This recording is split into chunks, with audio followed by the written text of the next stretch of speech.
আমি আসলে ভাষায় প্রকাশ করতে পারছি না, আমি কিভাবে প্রকাশ করব এটি, যে প্রায় বাংলাদেশের 1.5 মিলিয়ন 15 মিলিয়ন অর্থাৎ হচ্ছে 1.5 কোটি মানুষ আমাকে দেখেছে। এটি একজন কন্টেন্ট ক্রিয়েটর হিসেবে আমার কাছে সবচেয়ে বড় পাওয়া ছিল যে অনেক মানুষ আমাকে দেখবে, অনেক মানুষ আমাকে জানবে। আমার বাবার একটি স্বপ্ন ছিল যে একজন ইংলিশম্যান হিসেবে আমাকে সারা বাংলাদেশ দেখবে, সেটি আজ পূর্ণ হয়েছে।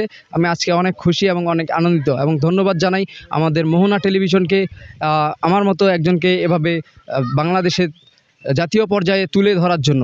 মোহনা ডিজিটালের পক্ষ থেকে আপনাদেরকে জানাই স্বাগতম। দর্শক, আমি এখন দাঁড়িয়ে আছি দিনাজপুর জেলার বোচাগঞ্জ উপজেলার হরিশ্চন্দ্রপুর গ্রামে।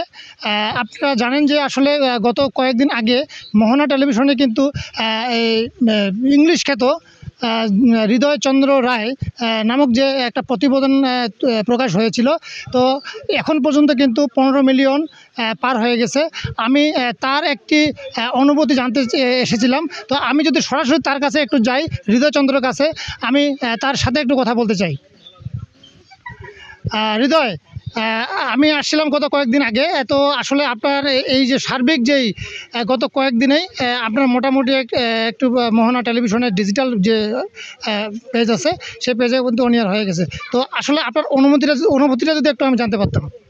Okay, so thank you Mona Television, and I'm over the moon and I'm feeling so happy to see about this content actually.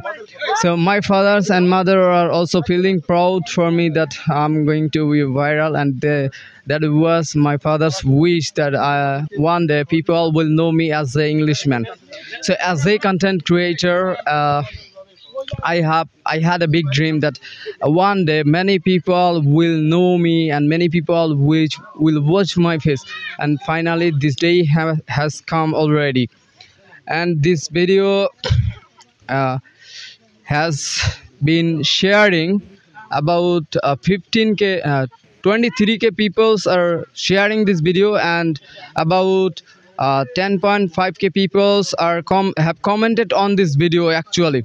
So I'm feeling so happy, and many people are talking about me that I'm gonna viral, and it's actually very beautiful, and I can't আমি আসলে ভাষায় প্রকাশ করতে পারছি না, আমি কিভাবে প্রকাশ করব এটি, যে প্রায় বাংলাদেশের 1.5 মিলিয়ন 15 মিলিয়ন অর্থাৎ হচ্ছে 1.5 কোটি মানুষ আমাকে দেখেছে। এটি একজন কন্টেন্ট ক্রিয়েটর হিসেবে আমার কাছে সবচেয়ে বড় পাওয়া ছিল যে অনেক মানুষ আমাকে দেখবে, অনেক মানুষ আমাকে জানবে। আমার বাবার একটি স্বপ্ন ছিল যে একজন ইংলিশম্যান হিসেবে আমাকে সারা বাংলাদেশ দেখবে, সেটি আজ পূর্ণ হয়েছে। আমি আজকে অনেক খুশি এবং অনেক আনন্দিত এবং ধন্যবাদ জানাই আমাদের মোহনা টেলিভিশনকে, আমার মতো একজনকে এভাবে বাংলাদেশের জাতীয় পর্যায়ে তুলে ধরার জন্য। বাংলাদেশের জাতীয় পর্যায়ে প্রথম আমাকে তুলে ধরেছে মোহনা টেলিভিশন, আমি তাদের প্রতি চিরকৃতজ্ঞ থাকব। দর্শক এবং কন্টেন্ট ক্রিয়েটরদের জন্য কিছু বলার আছে নাকি? অবশ্যই দর্শকদের জন্য বলার আছে, যেহেতু আমি ইংরেজি নিয়ে কাজ করছি। আমি বাংলাদেশের দিনাজপুর জেলার বোচাগঞ্জ উপজেলা সহ অনেক এলাকাতে অনেক গ্রুপে আমি পোস্ট করেছি যে আমি ইংরেজি শেখাতে আগ্রহী, বাংলাদেশকে ইংরেজি শিক্ষার দিক দিয়ে এগিয়ে নিয়ে আগ্রহী, এবং কন্টেন্ট ক্রিয়েটরদের উদ্দেশ্যে বলবো যে আমার খুব বেশি দিন সময় হয়নি এভাবে লেগে থাকার।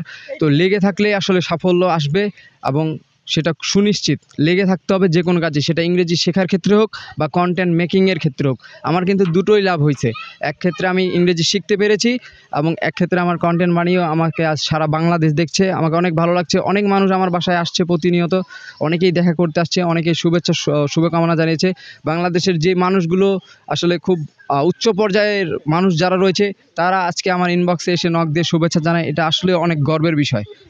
ধন্যবাদ মোহনা টেলিভিশন। ধন্যবাদ। আপনারা শুনলেন, তার নিজের মুখেই শুনলেন। আসলে মোহনা টেলিভিশন সবসময় থাকে পাশে। বাংলার প্রতিচ্ছবি মোহনা টেলিভিশন সবসময় পাশে থাকবে। আমি ব্যক্তিগতভাবে হৃদয়কে আমি ধন্যবাদ জানাই, অভিনন্দন জানাই। তিনি আরও আজকে যেখানে আছে তার থেকে আরও যেন সে উপরে উঠতে পারে, সেজন্য সবসময় তার জন্য শুভকামনা থাকবে। ধন্যবাদ।